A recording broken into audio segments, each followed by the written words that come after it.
Assalamualaikum warahmatullahi wabarakatuh. Perkenalkan, nama saya Miftahul Afifur Rahman dari kelas PA 2020 akan menjelaskan mengenai pengajaran dan pembelajaran bahasa Inggris di sekolah Nigeria, tantangan dan pentingnya. Kita tahu bahwa bahasa Inggris adalah bahasa internasional, yang dimana bahasa Inggris itu sendiri banyak digunakan di berbagai negara. Salah satu pengguna bahasa Inggris adalah Nigeria. Nigeria menjadikan bahasa Inggris adalah sebagai bahasa resmi di negaranya. Oleh karena itu, dalam berinteraksi, bersosialisasi, wajib menggunakan bahasa Inggris. Tak luput dari itu, tidak hanya bersosialisasi, berinteraksi, di Nigeria, bahasa Inggris itu sendiri dijadikan sebagai penentu status elit karena berkolerasi dengan pembuat sosial. Maksudnya di sini, seseorang yang berkemampuan bahasa Inggris yang lancar dan baik akan mendapatkan status sosial yang tinggi dengan pendapatan yang tinggi daripada orang yang kurang lancar dalam berbahasa Inggris. Selain itu, dalam pencarian kerja, orang yang ahli, orang yang lancar dalam berbahasa Inggris akan lebih mudah dalam mendapatkannya. Selanjutnya, apa sih yang akan saya bahas pada pertemuan kali ini? Yang pertama, seberapa penting penggunaan bahasa Inggris di Nigeria? Yang kedua, tantangan apa saja dalam pengajaran dan pembelajaran bahasa Inggris di Nigeria? Dan yang ketiga, bagaimana solusi tantangan pengajaran dan pembelajaran bahasa Inggris di Nigeria? Untuk saat ini, saya akan membahas mengenai pentingnya penggunaan bahasa Inggris. Yang pertama, kendaraan interaksi dan alat komunikasi. Kita tahu bahwa yang di awal tadi saya menjelaskan bahwa bahasa Inggris digunakan sebagai bahasa resmi di Nigeria, maka dalam berinteraksi, sosialisasi, dan komunikasi wajib menggunakan bahasa Inggris. Hal ini untuk mendukung kehidupan sosial, politik, dan ekonomi. Apabila sudah lancar, maka sosial dan politiknya tidak akan terganggu. Terlebih, ada bonus di sana di bidang ekonomi. Apabila interaksi dengan didasari bahasa Inggris yang lancar, maka seseorang akan mendapatkan pekerjaan lebih mudah, akan mendapatkan gaji yang lebih banyak dari kebanyakan orang yang tidak bisa berbahasa Inggris dengan lancar. Yang ketiga, apabila sudah lancar berbahasa Inggris, mendukung kehidupan sosial, politik, dan ekonomi, secara tidak langsung akan berkontribusi terhadap pertumbuhan dan perkembangan di negara Nigeria itu sendiri. Selanjutnya, apa sih tantangan bahasa Inggris dalam pengajaran dan pembelajaran di Nigeria? Yang pertama, perspektif pelajar, yakni sudut pandang mengenai bahasa Inggris itu sendiri yang dirasa membawa masalah, membawa problematika. Ini harus diluruskan, bahwa bahasa Inggris itu mudah untuk dipelajari.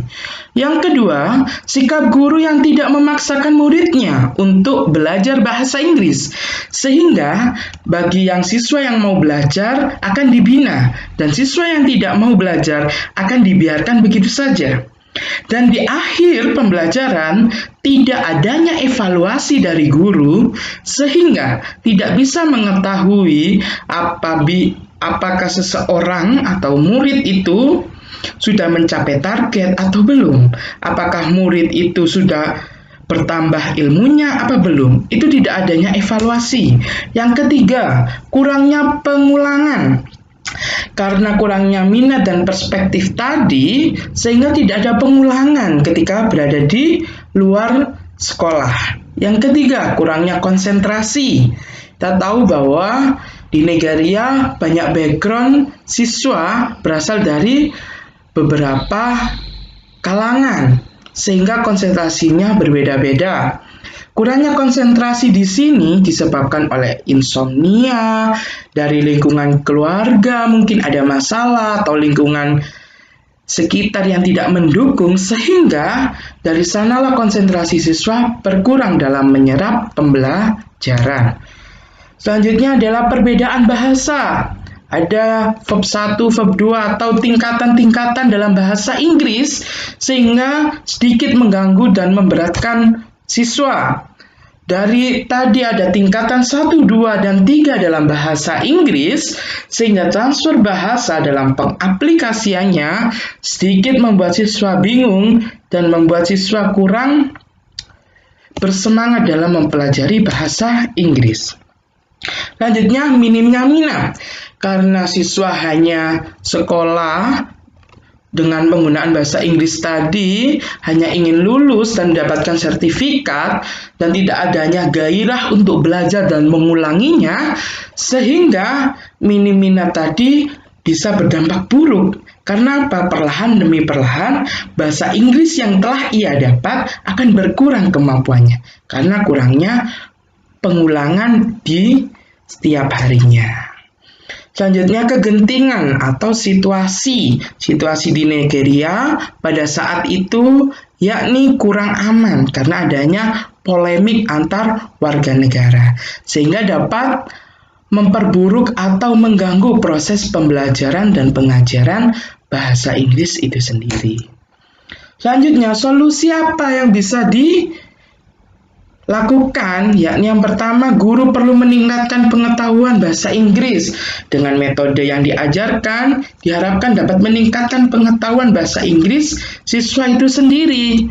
Selanjutnya, guru mendorong menggunakan Inggris sebagai media komunikasi. Jadi bisa nih, sebagai contoh, siswanya disuruh berlatihan berkomunikasi, saling sahut menyahut antara satu yang lain. Dengan begitu, maka siswa secara tidak langsung akan belajar bagaimana cara berkomunikasi dalam bahasa Inggris yang baik dan benar. Adanya tinjauan kurikulum dari pemerintah atau pihak yang berwenang sehingga bisa melihat apakah kurikulum yang telah ditetapkan membawa dampak positif atau ada kekurangan yang harus diperbaiki. Tinjauan-tinjauan inilah yang nantinya diharapkan bisa mensukseskan atau mengkonsistensikan pembelajaran dan pengajaran bahasa Inggris itu sendiri. Selanjutnya, orang tua harus memastikan anaknya bisa ikut pembelajaran dan pengaplikasian. Apabila sudah belajar, orang tua harus memastikan bahwa apa yang sudah diajarkan bisa diaplikasikan. Apabila sudah diberikan tapi tidak diaplikasikan, nantinya ilmu yang didapat tidak bisa diserap atau tidak bisa dipraktekkan secara optimal karena tidak biasa untuk berpraktik. Selanjutnya, simpulan. Simpulan di sini yakni pentingnya bahasa Inggris tidak dapat terlalu ditekankan karena perannya dalam pembangunan sosial, politik, ekonomi, dan lingkungan. Ada banyak tantangan yang dihadapi para guru dan pelajar atau peserta didik dalam pengajaran dan pembelajaran bahasa Inggris di sekolah-sekolah Nigeria. Baik guru dan peserta didik memiliki peran untuk dimainkan dalam mengatasi situasi ini. Untuk itu, guru dan siswa harus saling bersinergi untuk mensukseskan pembelajaran dan pengajaran tersebut. Daftar pustaka saya yakni dari Jurnal Internasional Teaching and Learning English Language in Nigerian School, Importance and Challenge. Terima kasih. Al-afwa minkum. Wassalamualaikum warahmatullahi wabarakatuh.